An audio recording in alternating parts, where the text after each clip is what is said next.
No hei, mina siin. Ma räägin ruttu lühidalt. Abikaasal oli eile täna vaba päev.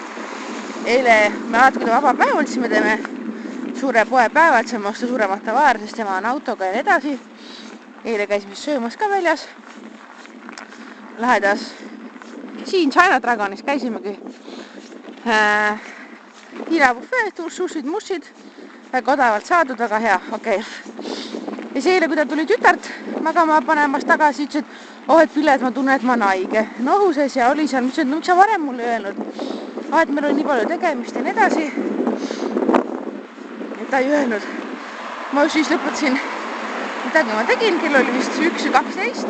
Ma läksin kohe äksi täis, võtsin eeterlikud õlid välja, kreemid, tegin talle kohe jooki, astelpaju mett, värgid-särgid ja siis tahan hästi ruttu rääkida.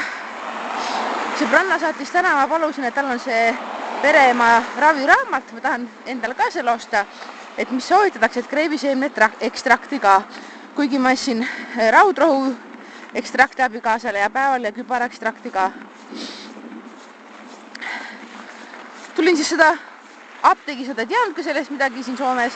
No ma küsisin tegelikult, mitte proviisori, et hoopis poemüüja käest, nemad ei teadnud, noid noored ka. Läksin oma lemmikroohoni juuri poodi, seal oli olemas 22,45. Ma mingi no tõesti rääkis, et ei, see on nii kallis. Ja võtsin teise pudeli hoopis seda punase päevakübara tilkasi. See oli 5 millegiga. Aga samas 22,45, kui seda vähe kulub, äkki see on tõesti hea. Samas ma ostsin, kui tütar oli siin ammu mingi haige. Ostsin talle, mis haige, hakkas natuke nood tulema. Ostsin talle viiriku eeterlikku õli, tegin talle jalavanni, kuuma jalavanni, lisasin 1 tilga sidruni eeterlikku õli ja ökalüpti eeterlikku õli, ta liotas neid ja siis võttis jalad välja, panin kummalegi jalale alla, panin 1 tilga viiriku eeterlikku õli ja paksud sokid jalga võila. Abikaasale panin siis eile sibulad, panin sokkidesse, panin sibulad, lõikasin taldriku peale, pead sisse, kus ta magas.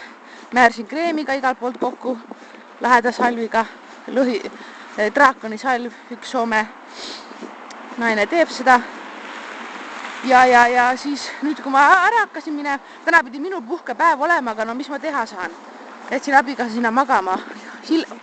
Halvem variant oleks ju see, et kui ta oleks jälle endaks lastega, siis lapsed saavad ja siis mina saan ja see on ju kõik pöö. Ma ei taha, võtsin lapsed ja pigistasin silma kinni ja... Aga samas mul oli eile nii äge, et jest on haige, saan kõiki asju proovida, mis ma lugenud olen. Hihihi. Täna ta käis tualetis. Tuli tagasi, panin ta jalad kuuma vanni.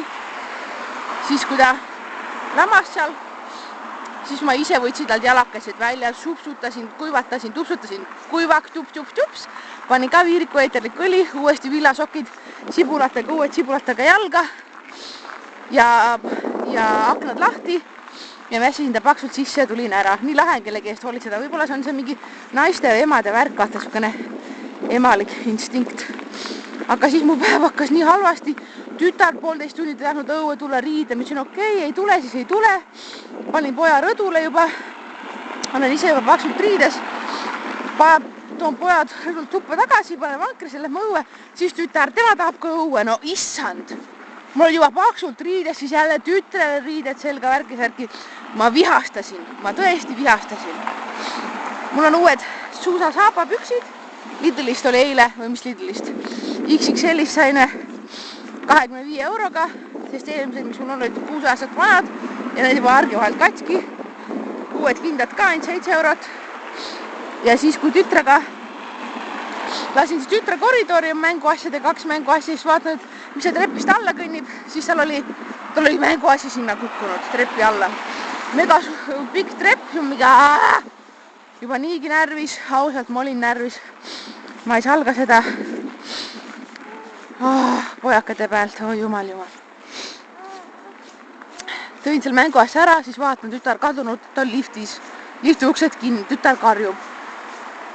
Ma ei saa aru, kas tõesti, miks see päev nii sitasti taas algas. Aga noh, nüüd ma lähen kirbuturule, vaatan, kas ma midagi leian. Ma ei tea, millega ma oma jutu pointi tahtsin tulla.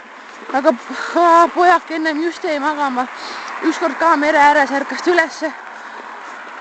Mul ei olnud midagi teha, nutte jäänud üle. Vihma sadas, võtsin jope seljast ära, panin pargipingile, T-särgi üle õla, tiss valla, beebile suhu, vaid. Kus ma nüüd seda teen? Ma ei tea. Anyway, head vabariigi aastapäeva!